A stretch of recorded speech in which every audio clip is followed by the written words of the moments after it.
Bonjour à tous et bienvenue pour ce flash actu de rentrée, donc celui de septembre 2025. Je me présente, Lucas Serve, chargé de la relation entreprise à la Caisse primaire du Doubs, et je suis accompagné aujourd'hui de Nora.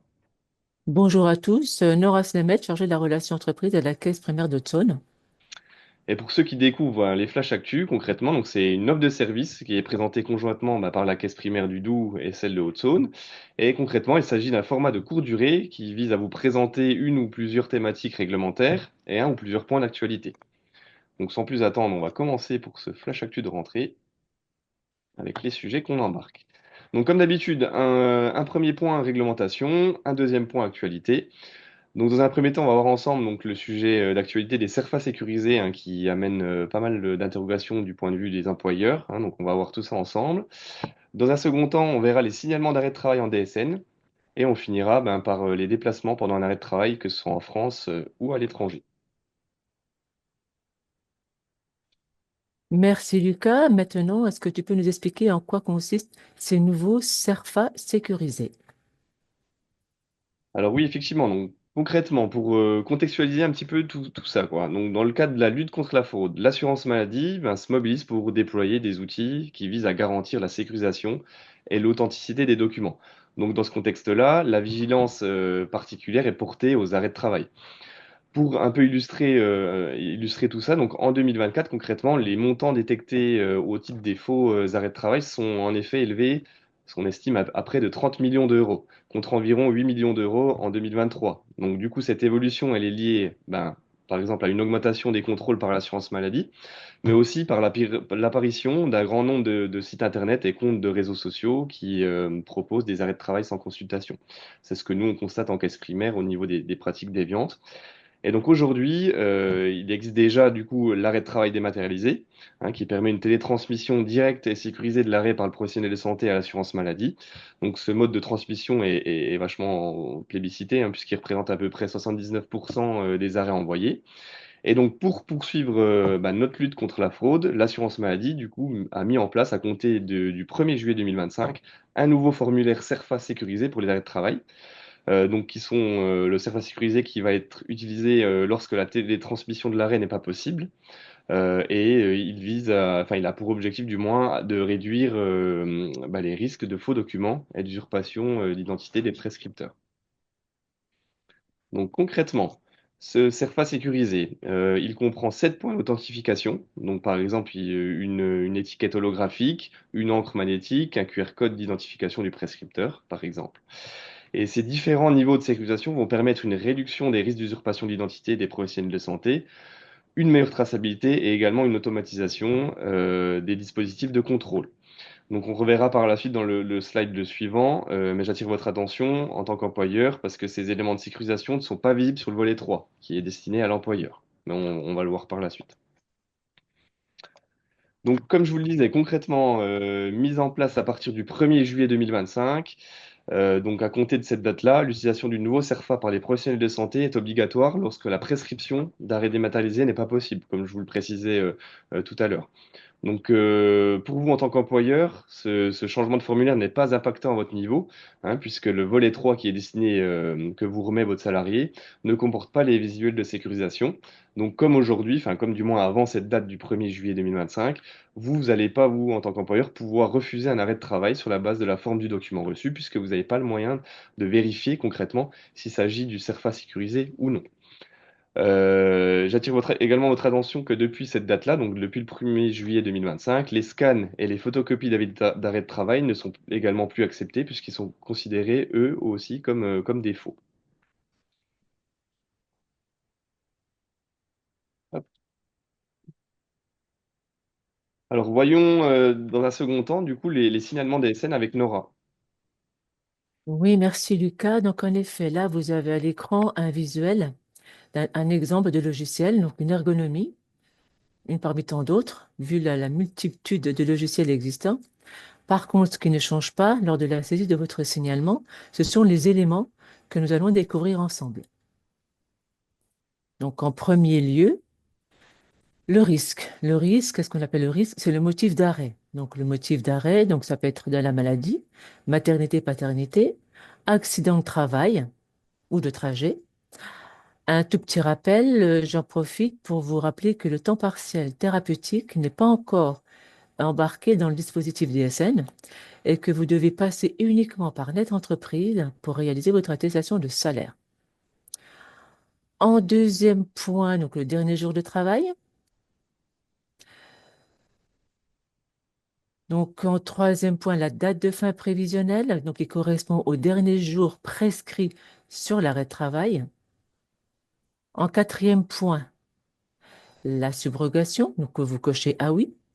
Si elles sont déjà pré-remplies, donc vérifiez bien que les indications dans votre logiciel de paye, notamment les coordonnées des IBAN, sont correctes. Et un petit rappel également, un SIRET pour un même RIB. On ne peut pas mettre un RIB sur plusieurs SIRET et inversement.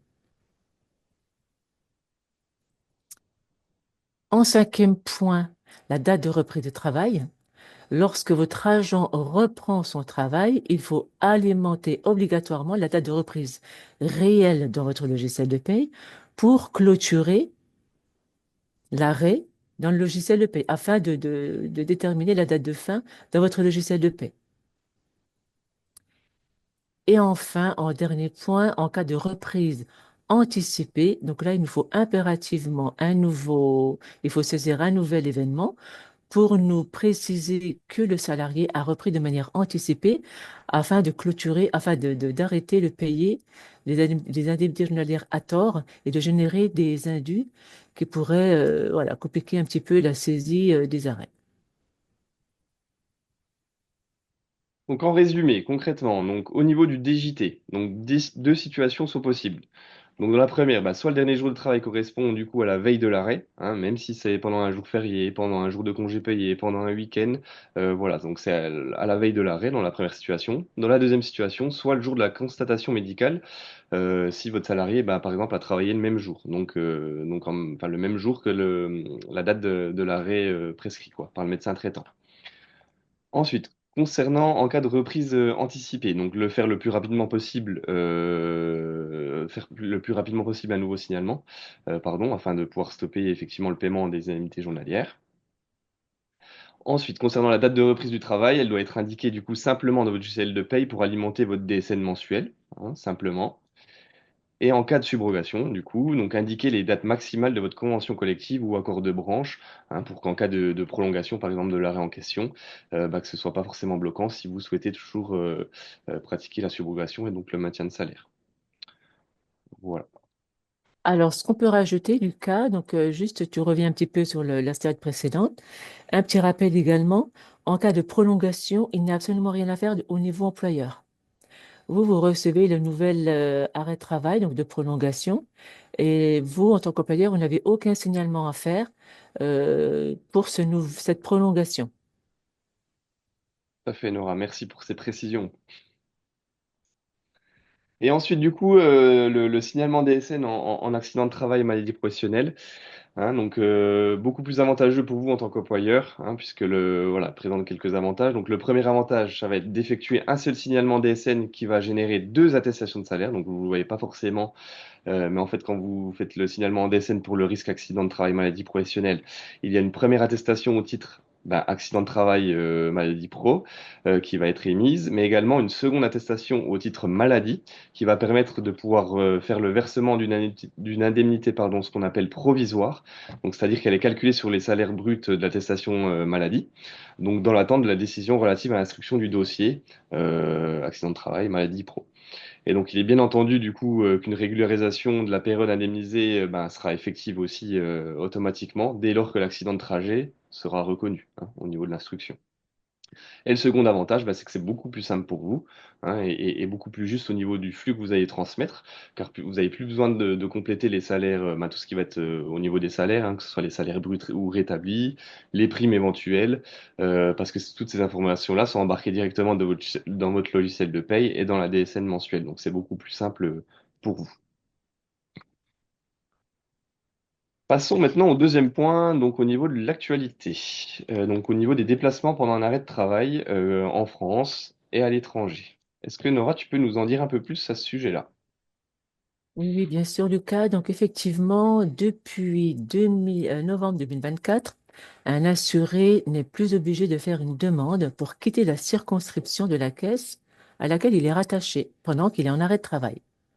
Néanmoins, l'assuré doit continuer à dire où il va, etc., et la durée de son séjour pour éventuellement se soumettre au contrôle organisé par le service médical et vérifier les heures de sortie autorisées par son praticien.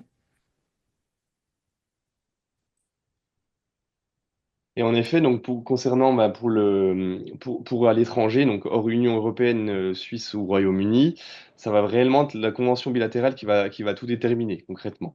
Hein, donc en fait, si un assuré du régime général français en cours d'indemnisation peut être autorisé à séjourner temporairement à l'étranger, selon les conditions du coup fixées par cette convention bilatérale, donc entre la France et l'État de séjour. Et ce qui va simplement changer, donc, c'est qu'en cas d'absence de convention bilatérale ou si celle-ci ne prévoit pas le versement d'indemnités journalières, eh ben, le salarié ainsi que l'employeur bah, sont avisés du non-versement des indemnités. C'est simplement ça, la petite nuance, et c'est vraiment cette notion de convention bilatérale qui va déterminer effectivement tout le périmètre d'intervention. Donc on en a fini. Est-ce que tu as d'autres choses à rajouter, Nora, toi, sur ce sujet-là? Non, non, non, je crois qu'on a fait le tour. On vous a mis en dernière slide les liens utiles et les contacts, comme d'habitude. Donc, vous avez plusieurs canaux hein, pour nous contacter. Vous pouvez également vous abonner à nos chaînes YouTube sur lesquelles vous pourrez voir tout le replay de nos webinaires et de nos flash actu. Vous avez nos mails de contact ainsi que Net Entreprise. N'hésitez pas à utiliser tous ces canaux. En tous les cas, on vous remercie de votre attention et on vous donne rendez-vous pour les prochains Flash Actu ou sur nos chaînes YouTube respectives. À bientôt! Merci à vous, à bientôt.